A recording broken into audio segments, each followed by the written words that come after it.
श्रीमद् भगवद गीता चतुर्थोध्याय श्लोक संख्या 1 से लेकर श्लोक संख्या 10 तक।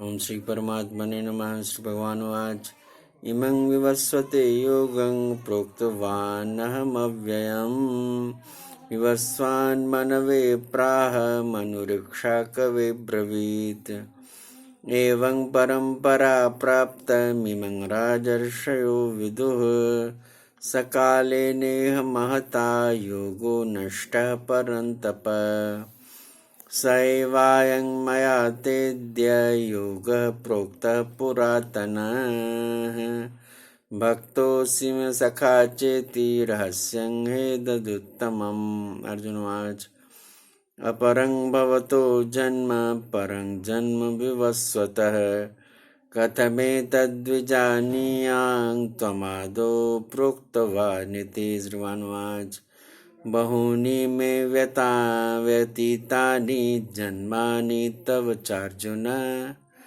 नातान्यहं वेद सर्वाणि न त्वं वेत्थि परन्तप अजोऽपि सन्नव्ययात्मा भूतानामीश्वरोऽपि सन् प्रकृतिं स्वामधिष्ठाय सम्भवाम्यात्ममायया यदा यदा हि धर्मस्य ग्लानिर्भवति भारत अभ्युत्थानम् अधर्मस्य तदात्मानं सृजाम्यहम् परित्राणाय साधूनां विनाशाय च दुष्कृतां धर्म संस्थापनार्थाय संभवामि युगे युगे जन्म कर्म च मे दिव्यमेवं यो वेत्ति तत्त्वतः त्यक्त्वा देहं पुनर्जन्म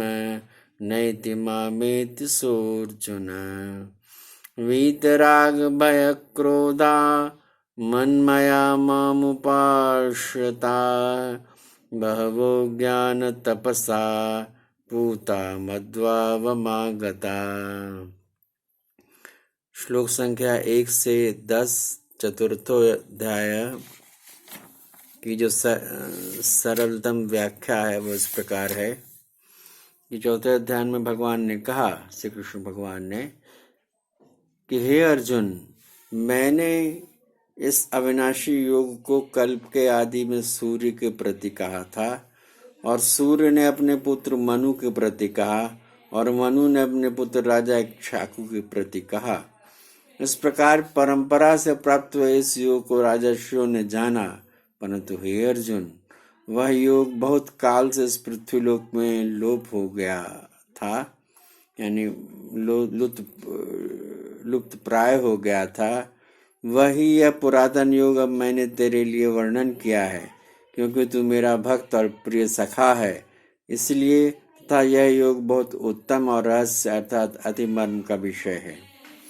इस प्रकार भगवान श्री कृष्णचंद्र महाराज के वचन सुनकर अर्जुन ने पूछा कि हे भगवान, आपका जन्म तो आधुनिक अर्थात अब हुआ है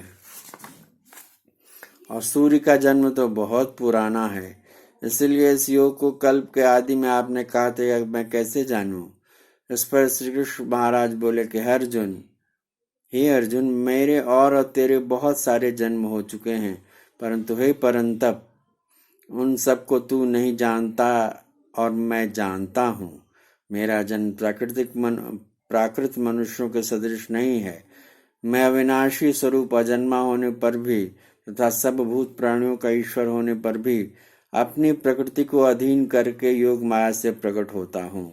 हे भारत, जब जब धर्म की हानि और अधर्म की वृद्धि होती है, तब तब ही मैं अपने रूप को रचता हूँ अर्थात प्रकट करता हूँ, क्योंकि साधु पुरुषों का उद्धार करने के लिए और दूषित कर्म करने वालों का नाश करने के लिए तथा धर्म का स्थापन करने के लिए युग युग में प्रकट होता हूँ। इसलिए हे अर्जुन, मेरा वह जन्म और कर्म दिव्य अर्थात अलौकिक है। इस प्रकार जो पुरुष तत्व से जानता है, वह शरीर को त्याग कर फिर जन्म को नहीं प्राप्त होता है, किंतु मुझे ही प्राप्त होता है। हे अर्जुन, पहले भी राग भय और क्रोध से रहित अनन्य भाव से मेरे में स्थिति वाले मेरे शरण हुए बहुत से पुरुष ज्ञान रूप तप से पवित्र हुए मेरे स्वरूप को प्राप्त हो चुके हैं। श्लोक संख्या 1 से 10 का भावार्थ प्रस्तुत था आप लोगों के सामने। अगर आपने मेरे इस चैनल यानी कविंद्र मिश्रा के चैनल को सब्सक्राइब नहीं किया है तो कृपा करके सब्सक्राइब कर दें, और यदि इस चैनल को आपने शेयर नहीं किया है तो शेयर करके बेल आइकन को दबा दें, क्योंकि ये पावन कथा सुनने का अवसर बहुत सूक्ष्म रूप में मिल रहा है।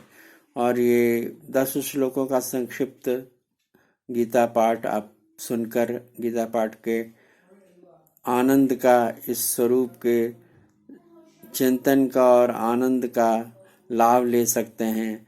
गीता ऐसा ग्रंथ है जो सदैव मनुष्य के जीवन में सुख शांति और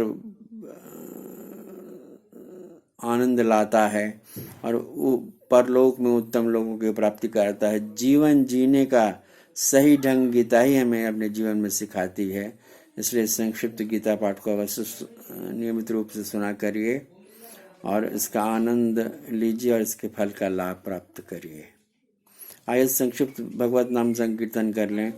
ओम नमो भगवते वासुदेवाय। ओम नमो भगवते वासुदेवाय। ओम नमो भगवते वासुदेवाय।